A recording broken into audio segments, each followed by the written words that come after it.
चाहते हो कम में पढ़ने में मेरिट में आना तो इनको जरूर पढ़ना। कक्षा 10वीं सामाजिक विज्ञान के प्रश्न पत्र जो आपको वेरी इंपॉर्टेंट प्रश्न है वो आपको इस वीडियो में लेकर आ चुका हूँ। इनसे बाहर आपको एक भी प्रश्न देखने को नहीं मिलेगा। कक्षा 10वीं के सामाजिक विज्ञान के अति महत्वपूर्ण प्रश्न, ठीक है, जो आपके सामाजिक विज्ञान का पेपर है पूरा यहीं से छपने वाला है, ठीक है।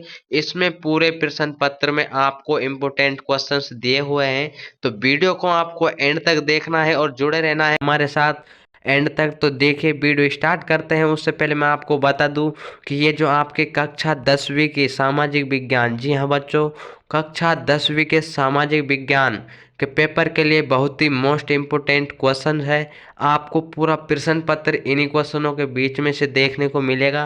तो आज की इस वीडियो में हम यही करने वाले हैं, कक्षा 10वीं के सामाजिक विज्ञान के जो पेपर है उसके इम्पोर्टेंट क्वेश्चनों के सॉल्यूशन देखेंगे और देखेंगे कि कौन कौन से क्वेश्चन आपके इम्पोर्टेंट है। जी हाँ बच्चों, एकदम 20 दिसंबर का आपका असली पेपर यहीं से छपने वाला है। सेम टू सेम आपका यही प्रश्न पत्र आएगा, ठीक है।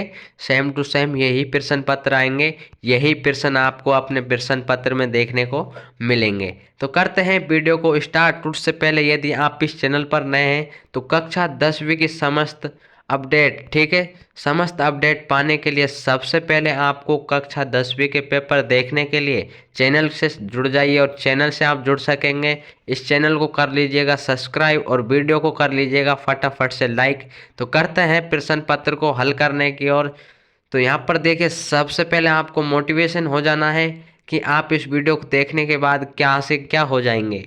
तो आपको कम पढ़ने में आप ज़्यादा मेरिट में आ सकते हैं यदि आप इस पूरे प्रश्न पत्र को हल कर लेते हैं। वीडियो में मैं एंड तक आपको बता दूंगा कि आप इसकी पीडीएफ कैसे डाउनलोड कर पाएंगे, वो भी बिल्कुल फ्री में। तो ठीक है, तो कैसे करनी है वो मैं आपको बता दूंगा। उससे पहले देखिए 2 अंक वाले प्रश्न हम देख लेते हैं कौन कौन से इम्पोर्टेंट है।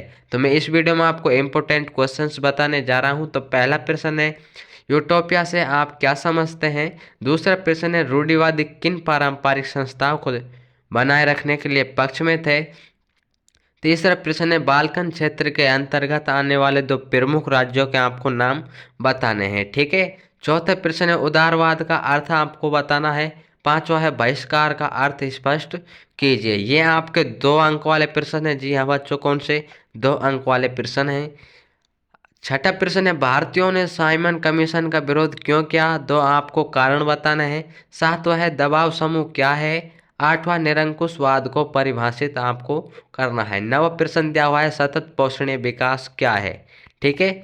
वीडियो को एंड तक देखना है। इसी प्रकार आपको सभी निबंधात्मक, अतिलघुत्रात्मक और लघुत्रात्मक प्रश्न सभी का समावेश इस वीडियो में है। एक ही वीडियो में आपको पूरी किताब अर्थात आपकी चारों बुक्स के इम्पोर्टेंट क्वेश्चन दिए हुए हैं। आप इनको पढ़कर एकदम टॉप आप कर सकते हैं, ठीक है। उसके लिए आपको क्या करना है, इस चैनल के साथ जुड़े रहना है यदि आपको कक्षा 10वीं टॉप करनी है तो, ठीक है। तो फटाफट से कर दीजिएगा सब्सक्राइब नहीं किया हो तो। अगला है यहाँ पर नवा प्रश्न, सतत पोषणीय विकास क्या है। 10वां है, भू संरक्षण के उपाय आपको बताना है। 11वां है, प्रति व्यक्ति आय किसे कहते हैं, इम्पोर्टेंट है, ठीक है। 12वां है, राष्ट्रीय आय क्या है। और 13वां है, प्रश्न बेरोजगारी और गुप्त बेरोजगारी से आप क्या समझते हैं, ठीक है। 14वां प्रश्न है, द्वितीय क्षेत्र एवं तृतीय क्षेत्र किसे कहते हैं। 15वां है, जैविक विविधता क्या है, ये मानव जीवन के लिए महत्वपूर्ण क्यों है। 16वां प्रश्न है, जल दुर्बलता क्या है, इसके प्रमुख आपको कारण बताने हैं। इसी प्रकार आप 17वां प्रश्न देख पा रहे होंगे, असहयोग आंदोलन का अर्थव्यवस्था पर असर पड़ा। तो आपको बताना है कि क्या असर पड़े थे। आप प्रश्न को इनको मैनेज कर पाएंगे, ठीक है। 18वां है, जलियांवाला बाग हत्याकांड पर आपको एक टिप्पणी लिखनी है। और 19वां है, सामाजिक विभाजन किस तरह से राजनीति को प्रभावित करता है। उसी प्रकार 20वां प्रश्न है जो आपकी पाठ्य पुस्तक से ही है, भारत की संघीय व्यवस्था में बेल्जियम से मिलती जुलती एक विशेषता और उसके अलग एक विशेषताओं के बताया है, ठीक है। तो वो कौन सी विशेषता वो आपको बतानी है, किससे बेल्जियम की व्यवस्था से मिलती जुलती, ठीक है। तो आपको प्रश्नों को भी समझना होगा, किस प्रकार के प्रश्न है और किस प्रकार आपको उत्तर देना है। 21वां है एफ्रो अफ्रीका शब्द से क्या तात्पर्य है। 22वां प्रश्न है अश्वत्थ शक्ति आंदोलन को आपको समझाना है। 23वां प्रश्न दिया हुआ है वैश्वीकरण को समझाइए। 24वां दिया हुआ है उदारीकरण से आपका क्या तात्पर्य है। ठीक है, अगला है आपका यहाँ पर 25वां प्रश्न सूरत बंदरगाह के 18वीं सदी के अंत तक हाशिए पर पहुँचने के कारण लिखिए। ठीक है, 26वां प्रश्न है लंदन को 17वीं शताब्दी में फिनिशिंग सेंटर क्यों कहा जाता है। ठीक है, तो आप वीडियो के यहाँ तक पहुँच चुके हैं तो मैं आपको बता देता हूँ आपको पीडीएफ और एकदम असली पेपर कहाँ पर मिलेगा।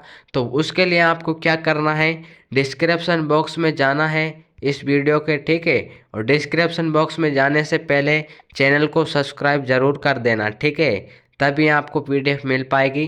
तो यहाँ पर दिया हुआ है व्हाट्सएप चैनल। ठीक है, व्हाट्सएप चैनल इसको आप ज्वाइन कर लेना और आपको आपके पेपर से 4 से 5 घंटे पहले एकदम असली पेपर की पीडीएफ मिल जाएगी। ठीक है, इन्फॉर्मेशन अच्छी लगी हो तो वीडियो को लाइक करना बिल्कुल मत भूलना। ठीक है, जाते जाते एक लाइक जरूर कर जाना, मुझे पता है आप वीडियो को एंड तक नहीं देखोगे। अगला प्रश्न है भारत में स्थित कोई दो वृहत औद्योगिक क्षेत्रों के नाम बताने हैं। 28वां है 1850 के दशक में भारतीय बुनकरों के समक्ष आई कोई दो चुनौतियां आपको बतानी हैं। 29वां है भारत की एक अखाद्य फसल व उसकी दो अनुकूल भौगोलिक दशाएं आपको लिखनी है। 23वां प्रश्न दिया हुआ है भारत की एक खाद्य फसल उसकी दो अनुकूल भौगोलिक दशाएं लिखनी है। इसी प्रकार आपको क्या करना है, ये दोनों रिपीट क्वेश्चन है। ठीक है, एक आप इसमें क्रॉस कर सकते हैं। 21वां है झूमिंग कृषि किसे कहते हैं और 32वां है रोपण कृषि की कोई दो विशेषताएं आपको लिखनी है। यदि कोई प्रश्न में प्रिंटिंग मिसप्रिंट है तो आप उसको देख लेना और कमेंट में बता देना कौन सा क्वेश्चन गलत छप गया है। ठीक है, इसी प्रकार 33वां है जैव विविधता को कम करने वाले दो मुख्य कारणों को लिखना है। 34वां है वन्य जीव संरक्षण के दो उपाय आपको लिखने हैं। 35वां दिया हुआ है प्रोजेक्ट टाइगर परियोजना बहुत ही इम्पोर्टेंट है, क्या है, 3 स्टार दे सकते हैं आप इसको।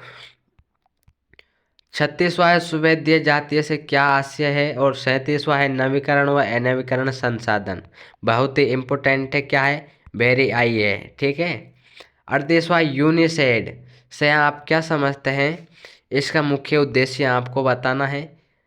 इसी प्रकार 39वां प्रश्न है मृदा संरक्षण के दो उपाय बताने हैं। औद्योगिक उत्पादन से क्या आशय है और 41 में दिया है जमशेद जी भोये कौन थे, ये आपका प्रश्न नहीं आएगा। 42वां है गाथा गैस से आप क्या समझते हैं। 43वां है प्लाटेन से क्या आशय है। 44वां है मृदा अपरदन से क्या तात्पर्य है। इसी प्रकार यहाँ पर देखिए बांगर, यहाँ पर दिया हुआ है आपका बांगर और खादर। ठीक है, खादर भी आपको याद करना है, दोनों आपको याद करने हैं। 46वां अभ्यारण्य किसे कहते हैं। 47वां केंद्रीय वन आयोग क्या है। 48वां जो है नगद एवं व्यापारिक फसलों से क्या आशय है। 39वां और 49वां आपको सेम देखने को मिल जाएंगे। इसमें जो है नगद एवं व्यापारिक फसलों के आशय झूठ को सुनहरा रेशा क्यों कहा जाता है, वेरी इंपॉर्टेंट है। ठीक है, 50वां है समरूप समाज से क्या तात्पर्य है, जो समरूप समाज है उससे क्या तात्पर्य है। 51वां दिया हुआ है आपका अश्वत्थ शक्ति आंदोलन से क्या आशय है और 52वां दिया है लोकतंत्र में निर्णय लेने में देरी का कारण आपको लिखना है। 53वां प्रश्न दिया हुआ है आर्थिक विकास किस कारक पर निर्भर करता है।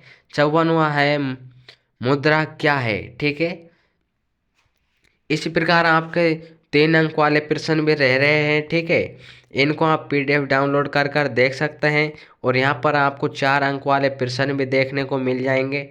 इसी प्रकार आपको यदि अन्य विषयों के पेपर के इम्पोर्टेंट क्वेश्चंस चाहिए, ठीक है, तो उसके लिए आपको चैनल के साथ जुड़े रहना है, क्योंकि आपके समस्त अपडेट आपके पास सबसे पहले तभी आ पाएंगे जब आप हमारे चैनल के साथ जुड़े रहेंगे। ठीक है, तो इस प्रकार आपको इम्पोर्टेंट क्वेश्चंस मिलते रहेंगे, तो फटाफट से चैनल को कर लो सब्सक्राइब और मिलते हैं अगले पेपर के इम्पोर्टेंट क्वेश्चनों के साथ। आज के लिए इतना ही। जय हिंद, जय भारत।